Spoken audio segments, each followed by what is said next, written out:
On a les anciens qui sont habitués à venir là. Ça n'a jamais été aussi sale que ça. Maintenant, vous avez des gens nouveaux qui viennent, tout ça, et voilà, ils ne respectent pas. On va dire, avant, il y avait une règle. On arrive à un endroit, c'est propre, on laisse le propre. Donc, bon, les jeunes, maintenant, vous savez, ça ne respecte plus rien maintenant.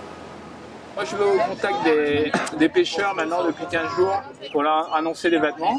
Je leur ai expliqué la cause qu'on défend et j'ai eu le plaisir de voir qu'il y en avait au moins une dizaine qui sont venus. Il y en a qui ont été voir, qui ont participé au baptême, ils ont mis la tête sous l'eau.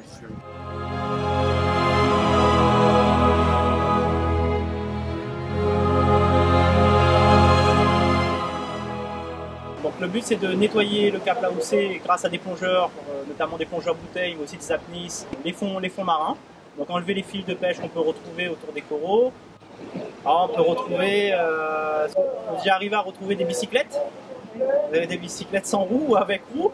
Là on a le projet d'enlever des pneus de voiture, de camions aussi qu'on a retrouvé dernièrement. Et on peut retrouver aussi tout ce qui est des sacs plastiques. Parce qu'il faut savoir que c'est détritus. On a des poissons qui viennent les manger, mais aussi des tortues. Et le simple fait que la tortue mange du sac plastique, ça va boucher les intestins et la conséquence derrière, c'est la mort d'une tortue. Donc pour le travail quotidien, on voit bien que ce n'est pas suffisant. Donc il faut aussi derrière faire prendre conscience aux gens. Attention à notre comportement par rapport aux déchets, aux emballages, à tout ce qu'on peut avoir chez nous. Par contre, si tu tombes dans l'eau, tu lâches la batterie. T'es tout seul? Oui. Sonia? J'ai ton binôme. Seb? T'as des ciseaux, t'as un couteau? Un couteau. Super, voilà. Vous serez tous les deux ensemble. Ok?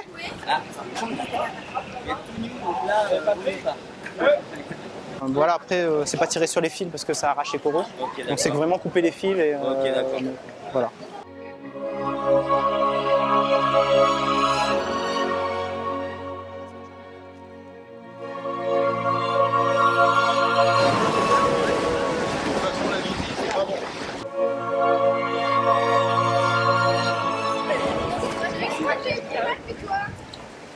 Des batteries, je me bats depuis 2 ans parce que je passe en vélo tous les jours.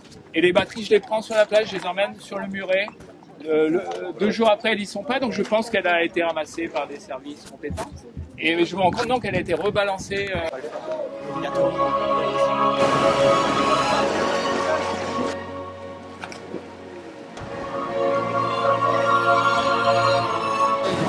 J'ai même la culotte, hein. J'ai le short, la culotte.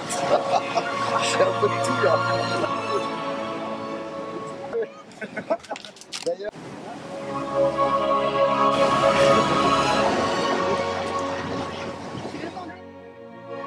Le plus polluant, c'est le plomb parce que c'est quelque chose qui reste dans l'organisme des poissons. Il y en a des quantités. Ensuite, elles se font coloniser par des algues, lesquelles algues sont mangées par les petits poissons. Et le corail pousse dessus parce qu'il est dans le corail et il reste là pour des milliers d'années. Donc pour prendre conscience que certains déchets ont des durées de vie très très longues, donc les bouteilles en plastique c'est 400 ans, donc des gens qui comprennent pas ou qui font semblant de pas comprendre l'intérêt de cette réserve. Et apparemment ça a l'air d'être assez positif, on a vu pas mal de monde. C'est ça, je suis au lycée agricole de Sans-Souci, qui se situe à Saint-Paul, donc je suis élève en BTS GPN, gestion et protection de la nature. On préfère sensibiliser les petits en fait, parce que pour nous c'est l'avenir, c'est à travers les petits, ils pourront eux-mêmes sensibiliser leurs parents. La question écologique à leur époque n'était pas au centre des débats comme actuellement justement. Donc nous sommes plus chargés à apporter les informations, aller en école pour montrer aux enfants comment trier et surtout pourquoi faire le tri. Donc les bouteilles plastiques d'un côté, le papier, le carton, les métaux, donc ça c'est fait à l'usine, au centre de tri. Et après ça s'est mis en conteneur et ça part dans les pays demandeurs. À part que les pneus sont recyclés par une société à La Réunion. On a à peu près 170 bénévoles au jour d'aujourd'hui. La sensibilisation, donc auprès des enfants et des adultes également. On fait aussi de l'étude pure, c'est-à-dire qu'on fait de la photo-identification. Ça consiste à la prise de photo de la face interne de la nageoire caudale de la baleine à bosse, puisqu'elle est unique chez chaque individu. Et vous avez la nageoire dorsale aussi, qui est unique chez chaque dauphin.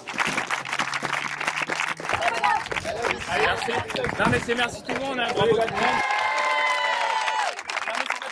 Les kayakistes, il y a une semaine, ils ont dit ok, nous on vient, on sera 6 kayaks. Après les cordistes, ils ont dit il y a la falaise à faire, on va venir. Il y a eu une association d'handicapés, de plongeurs, un gars de l'escalade handicapé qui m'a impressionné. Merci Thierry.